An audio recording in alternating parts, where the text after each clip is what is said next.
l'armoire au vaccin, qui ne reste pas la nuit. Aucun vaccin ne reste sur le centre la nuit. Ils arrivent le matin pour la dose quotidienne et à la fin de la journée, tout a été administré. Il ne reste aucune dose sur le centre de vaccination du Colisée. Bienvenue au centre de vaccination du Pays de Meaux, ouvert depuis le 11 janvier dernier et qui depuis 5 jours par semaine, du lundi au vendredi, est ouvert pour toute la population, tout au moins celle pour l'instant que l'on peut vacciner, 70 ans, 75 ans et plus, d'une part, et d'autre part, les comorbidités, sans oublier les handicapés qui, naturellement, rentrent dans cette première vague prioritaire pour les vaccinations. Le centre est ouvert de 13 h à 18 h, donc 5 jours sur 7. Et aujourd'hui, on a vacciné ici 6500 personnes qui ont reçu leur première injection et une partie d'entre eux ont eu leurs 2 injections, c'est-à-dire le programme de vaccination complet par le vaccin Pfizer qui, depuis le début, est administré ici avec une tolérance, disons-le, parfaite, à l'exception de très rares situations de maux de tête, de fièvre, mais insignifiantes et qui régressent en quelques heures. Donc un vaccin parfaitement bien toléré. 2 portes d'accès. Une première à ma gauche qui est l'accès pour les premières injections et la porte ici à droite pour les deuxièmes injections. On sépare les 2 flux pour des raisons techniques. D'une part, d'éviter l'accumulation des gens parce qu'il s'agit de respecter ici, comme partout ailleurs, les mesures de précaution, notamment de distanciation. Les personnes arrivent ici sur rendez-vous.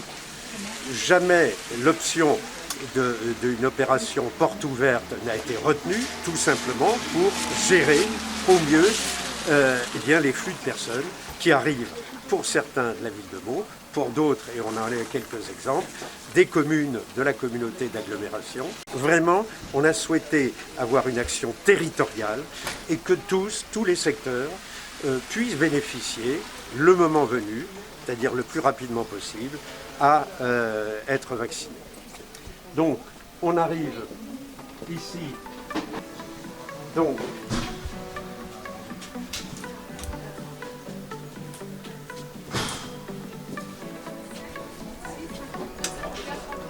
ici, nous sommes dans la première zone d'accueil pour les premières injections.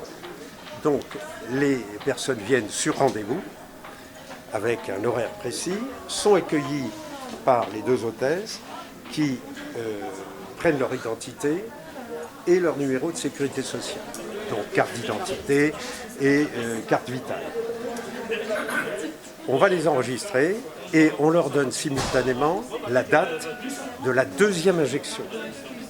On a choisi ici cette méthode pour que lorsque les gens se présentent pour leur première injection, on leur donne seulement à ce moment-là la 2e injection, plutôt que lorsqu'on donne un rendez-vous par téléphone, donner d'emblée la date de la 2e injection. Tout simplement parce que si pour des raisons diverses, les personnes sont empêchées de venir à la première injection, ça décale d'autant et la gestion devient, sinon impossible, très compliquée. En tout cas, ça alourdit beaucoup. Donc les choses sont bien faites. Ensuite, donc même chose au niveau de l'accueil de la 2e zone qui est à côté, les 2e injections. La différence, c'est que les personnes vont avoir un petit questionnaire à remplir, précisant les éventuelles manifestations qu'ils ont pu ressentir à la suite de la première injection. La plupart, c'est-à-dire dans 85% des cas, aucune manifestation. En revanche, quelques rares manifestations sous forme un petit peu de fièvre, petite douleur au niveau du point d'injection, des choses dérisoires qui durent quelques heures, qui disparaissent très rapidement si nécessaire après la prise d'un paracétamol 1 gramme. Voilà, donc réaction très banale et très rare à la fois avec ce vaccin qui est donc parfaitement bien toléré. Donc c'est par ici.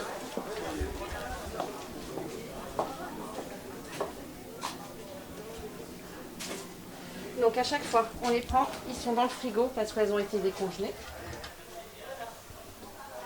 Donc là, on rentre le numéro, la date, l'heure, le nombre de flacons, le numéro de l'eau, notre nom et on signe. On vérifie bien que chaque fois c'est le bon numéro de l'eau.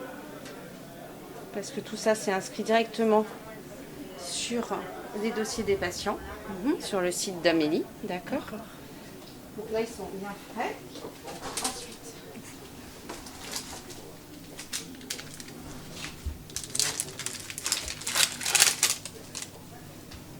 donc là c'est pour ça que ça a besoin d'être fait au calme. Et qu'il y a une pièce réservée. Qu'à ça, voilà. Donc là on prend du sérum, du chlorure de sodium, nos petits flacons, les fameux flacons.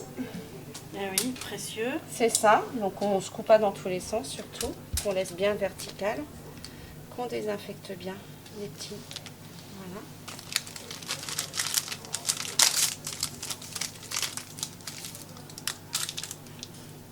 Donc ça c'est juste pour injecter le sérum. Tout à fait, et parce que là je vais injecter 1,8 de chlorure de sodium dedans. Et ensuite, une fois que le chlorure de sodium sera dedans, on fera 6 doses finales pour injecter au patient.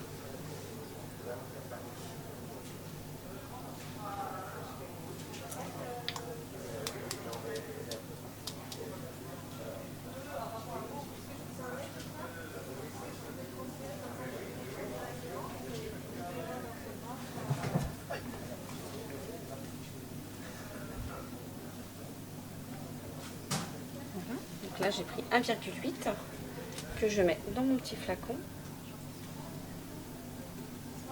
Je mets tout dedans. Donc là, on fait bien en sorte qu'il ne reste rien du tout dans celle-ci. Dans la seringue? Dans la seringue, tout à fait. Je respire 1,8 d'air dedans.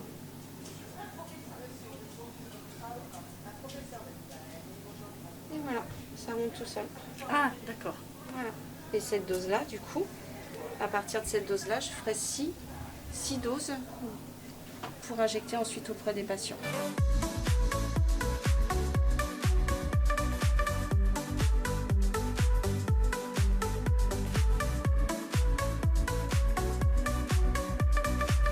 Alors, les doses se font Oui. Oui. au moment de s'en servir. Oui, tout à fait. Et chacun a bien compris, compte tenu de l'actualité, que ce programme vaccinal, il ne va pas se terminer dans 8 jours. On est là donc pour plusieurs mois, parce que c'est la seule façon, effectivement, de limiter, et puis de supprimer la circulation du virus. La partie visible de l'iceberg, si on peut dire, car quand même, si on regarde la totalité de nos collègues, c'est une vingtaine de médecins, une trentaine d'infirmiers et d'infirmières. Donc ça fait une task force extrêmement importante, indispensable pour assurer 5 jours sur 7 des programmes qui vont s'étendre en amplitude, puisque depuis hier, j'ai dit à l'ARS, à notre directrice de l'ARS,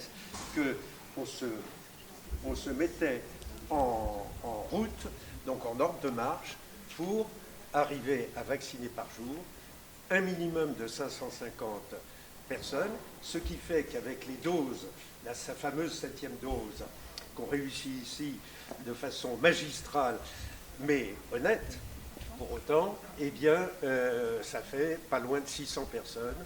C'est la jauge qu'on se doit de réaliser si on veut gagner de vitesse le virus. Voilà, Donc là, vous attendez pour vous faire vacciner. Vous habitez à Meaux? on habite à Clé-Souilly, Clé-Souilly. dépend de Meaux. Voilà. Madame aussi, elle Je habite suis à accompagnante, moi j'ai été vaccinée il y a une semaine, ma première dose. Pas d'effet secondaire, c'est très bien, et je suis très contente, très satisfaite. Et même aujourd'hui, j'ai accompagné une amie et je suis très satisfaite. Ça s'est très bien passé, l'inscription était bien faite, l'heure est respectée, tout est bien. J'ai 95 ans, moi. J'aurai 96 au mois d'août. Vous avez envie de vous faire vacciner? Ah oui, Oui. bah oui. Oui, oui.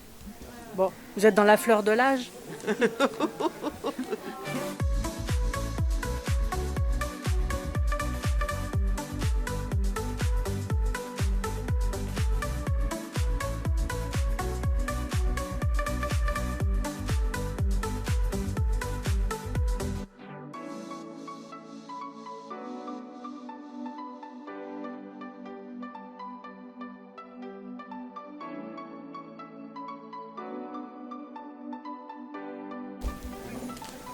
madame. Vous habitez à Meaux? Non, j'habite à Dammartin-Goël. Installez-vous, je vais vous poser quelques petites questions. Alors, vous êtes content de vous faire vacciner? Bien sûr. Bon, bah, c'est important, hein. Oui, oui. Alors, c'est bon? C'est bon, là? Eh bien, écoutez, allez.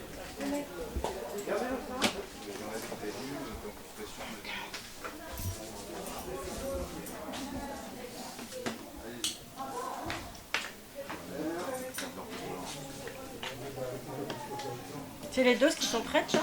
Ouais. Ça, c'est bon? C'est bon?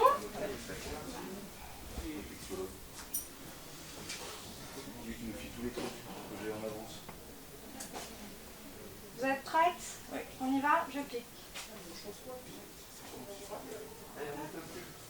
Vous appuyez fort dessus? Fort.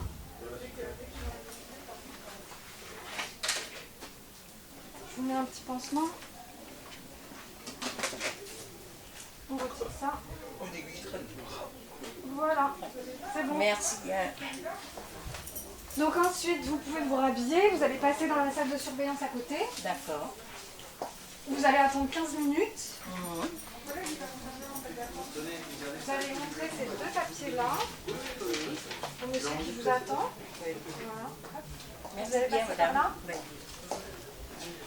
Pardon. Donc c'est gauche au bout. Merci, madame. C'est là-bas. Au revoir, madame. Merci, au revoir. Au revoir, madame.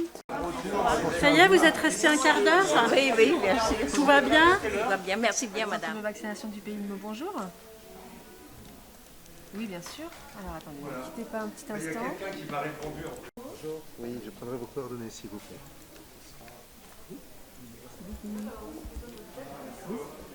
Vous aurez votre rendez-vous très prochainement, madame. À bientôt. Merci beaucoup. À bientôt. Le 15 mars dernier, la Direction générale de la santé a bien précisé que les gens ayant fait le Covid avaient une injection, mais pas deux injections. Donc, monsieur a eu sa première injection aujourd'hui, il va repartir avec son attestation pour l'assurance maladie, témoignant qu'il a été bien vacciné, ce qui fait qu'un jour, s'il y a le passeport sanitaire qui est établi, on vous demandera de fournir naturellement cette pièce qui confirme que vous avez été vacciné. Vous avez été vacciné là, monsieur, alors? Oui, Et donc ça fait quoi l'injection? bah rien. Rien. Voilà, très bien, voilà. Donc vous avez eu le Covid déjà? Oui, j'ai eu les tout premiers symptômes du Covid et je suis soigné immédiatement. Avec du Doliprane? Non, azithromycine, un petit peu de corticoïdes, 3 jours de corticoïdes et puis une inhalation. Alors ça, je ne sais pas le nom du produit. Voilà.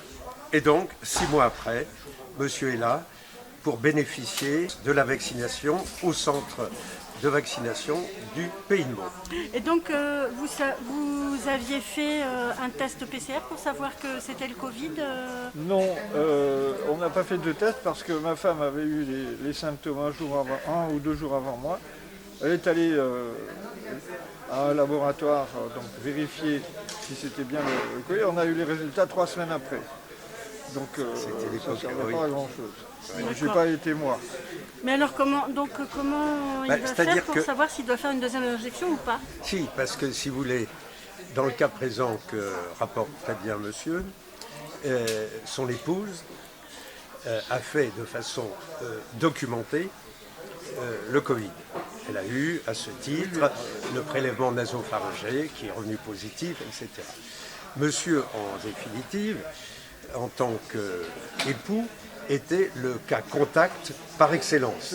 Et il a présenté, dans les délais habituels, les manifestations Covid. Alors,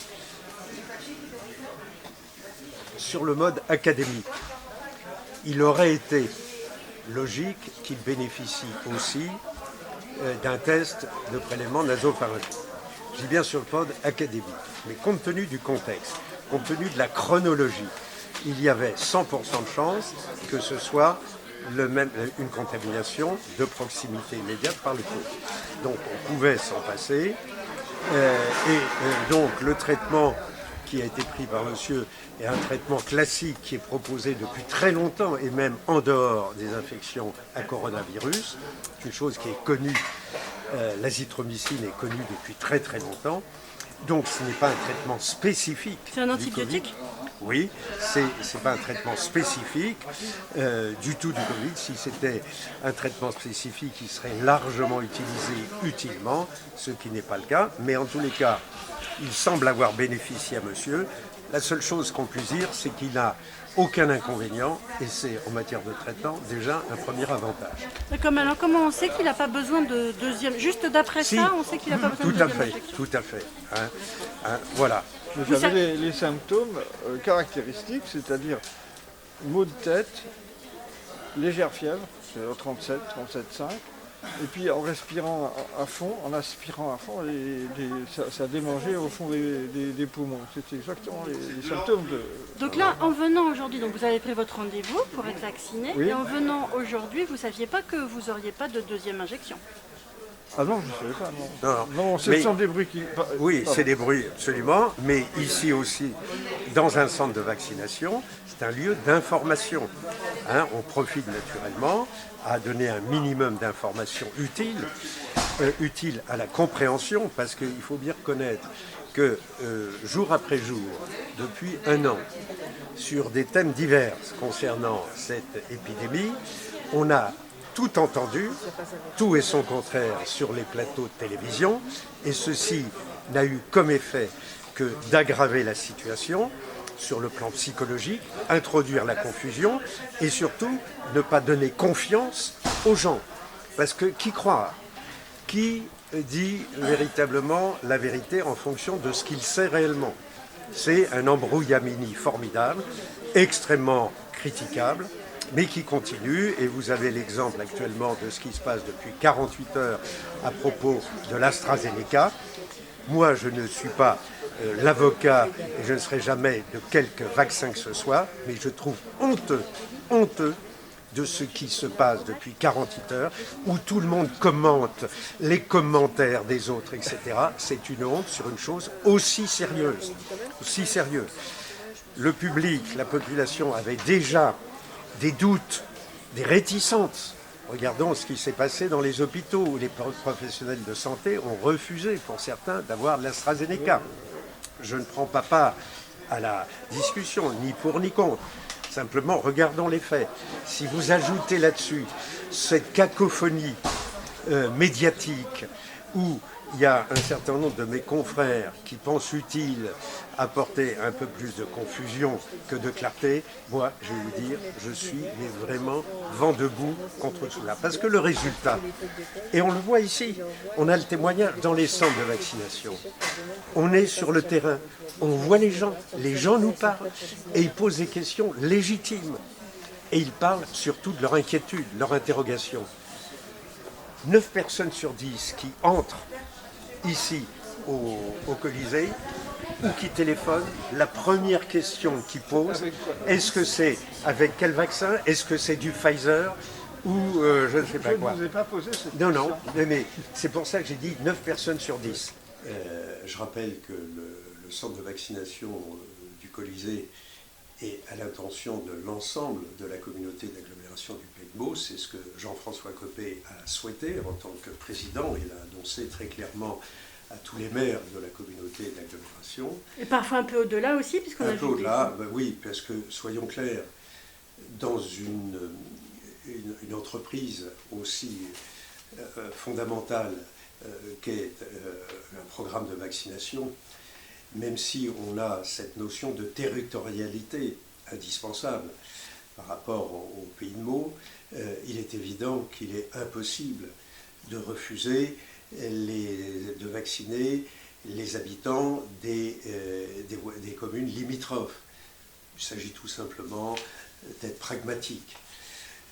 C'est la seule façon d'ailleurs d'être reconnu comme équitable dans l'immense majorité des cas. Et c'est absolument essentiel. C'est une des marques de fabrique d'ailleurs de ce centre ici, dont Jean-François Copé m'a confié à la fois l'installation et ensuite la gestion jusqu'à ce jour, et qui fait que les choses se passent bien. En tous les cas, les témoignages sont extrêmement nombreux de tous ceux et celles qui sont venus ici se faire vacciner. Alors, à ce jour, il y a eu très exactement 6574 injections de fait. Je rappelle que pour le vaccin Pfizer, qui est effectué ici depuis le premier jour, il y a 2 injections, une première injection et une deuxième injection à 4 semaines d'intervalle. C'est le programme classique.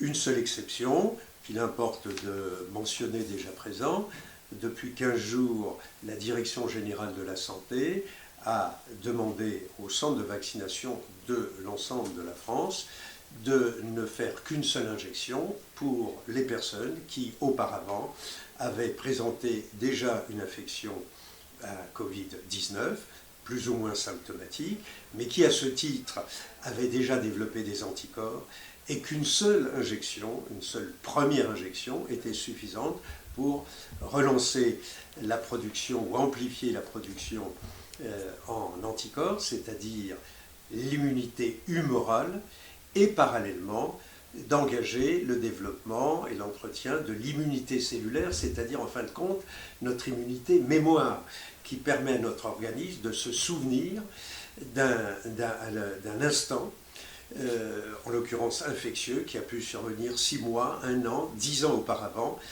et qui a enregistré la mécanique de fabrication des anticorps correspondants et qui est capable de les relancer immédiatement. Donc c'est effectivement un phénomène fondamental, non seulement pour le Covid-19, mais pour tous les agents infectieux que l'on côtoie au quotidien, et ceci depuis le premier jour de notre naissance. Donc sur la totalité de ces injections, il y a à ce jour près de 1900 personnes qui ont eu leurs 2 injections, c'est-à-dire dont le programme vaccinal vis-à-vis du Covid-19 est totalement rempli et qui vont bénéficier dès lors d'une immunité qui, au moins avec les données qu'on a actuellement, va au moins être conservée pendant 1 an et plus. Alors pourquoi j'apporte cette petite nuance, mais tout simplement parce que par rapport aux vaccins et à leur apparition qui date de moins de 4 mois, effectivement le recul est totalement insuffisant pour savoir la durée du bénéfice appréciable d'une vaccination en termes de réponse en taux d'anticorps, et que donc c'est au fil de l'eau, au fil du temps, donc, que nous saurons s'il y a lieu de prévoir des injections de rappel annuelles ou tous les 2 ans, un petit peu comme c'est le cas pour d'autres vaccinations, notamment celle de la grippe.